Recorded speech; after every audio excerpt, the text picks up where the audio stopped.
I'm going to start right now with Godzilla vs. Kong. I want to get into that. So, Godzilla vs. Kong released this past Wednesday. I got a chance to sit down and watch it, and let me tell you, I wasn't disappointed. I really got to say it was a lot better than I thought it was going to be, but it's still pretty much your typical monster movie versus movie type of thing. It was fast paced. It's a roaring good time.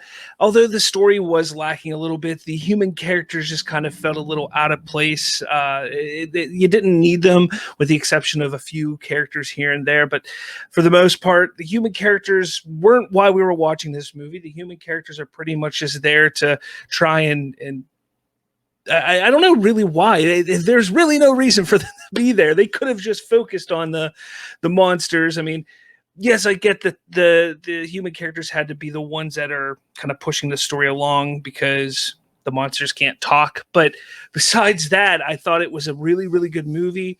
I really, really enjoyed the Hollow Earth aspect of it. I'm a big fan of like conspiracies and crazy ideas. I'm not sitting here saying I believe in them.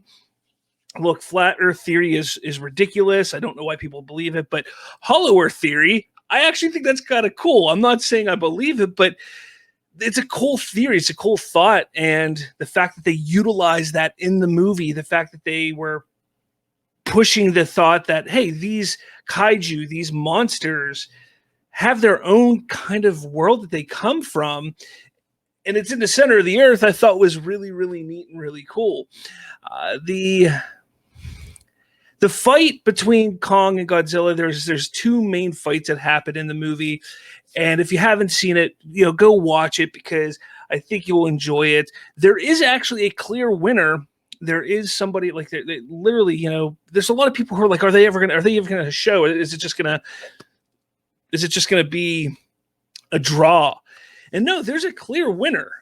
There's a clear winner in this fight. And to my surprise, it was who it was. Now, that's not to say that Godzilla didn't get his ass kicked or Kong didn't get his ass kicked. They both got their asses kicked in this movie, and that's kind of the fun in it. It was just ridiculous, crazy monster madness fun, and that's what I wanted from this movie.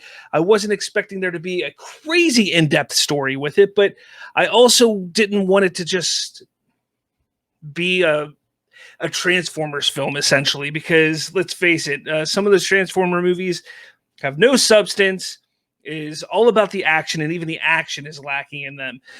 So that I didn't want this to be that, and thankfully it wasn't. Probably the biggest disappointment with this movie, though, is we have no idea where it can go from here, if it's going to continue.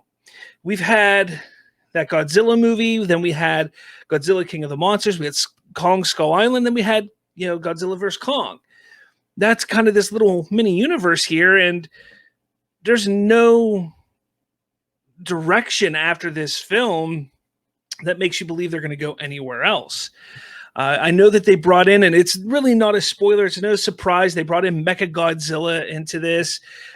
And there's a lot of comparisons to this movie and Batman vs. Superman, where you have the two heroes or the two big characters fight each other, but then ultimately have to turn around and team up against a bigger bad. And that ends up being Mechagodzilla here, which, again, it was very predictable.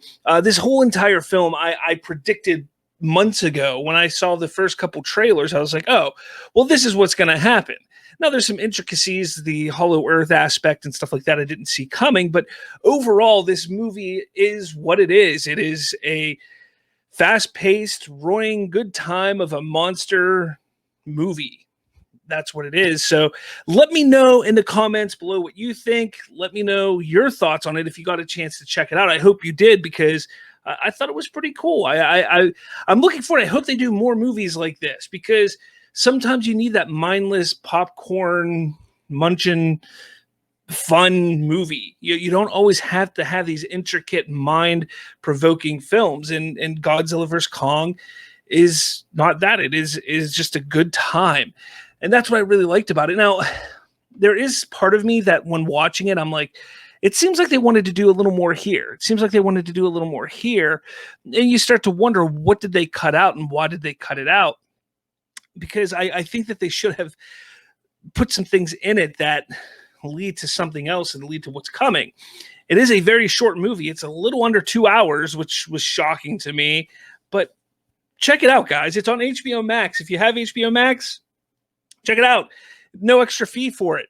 Unlike what Disney Plus does, you don't have to go pay an extra $30 to watch this movie. You can just turn on your HBO Max and watch it. If you don't have HBO Max, what are you waiting for? So much great content is on HBO Max. Zack Snyder's Justice League and now Godzilla vs. Kong, plus Mortal Kombat in a couple weeks and Dune later this year and so much more. So, check it out, guys. I really think you need to check out this movie. I think you'll like it. So. What's going on, guys? Did you enjoy this video? If you did, make sure you smash that like button. And for more, hit subscribe with that little notification bell. That way, you'll be notified every time a new episode drops. Thanks for watching, and I'll catch you all later.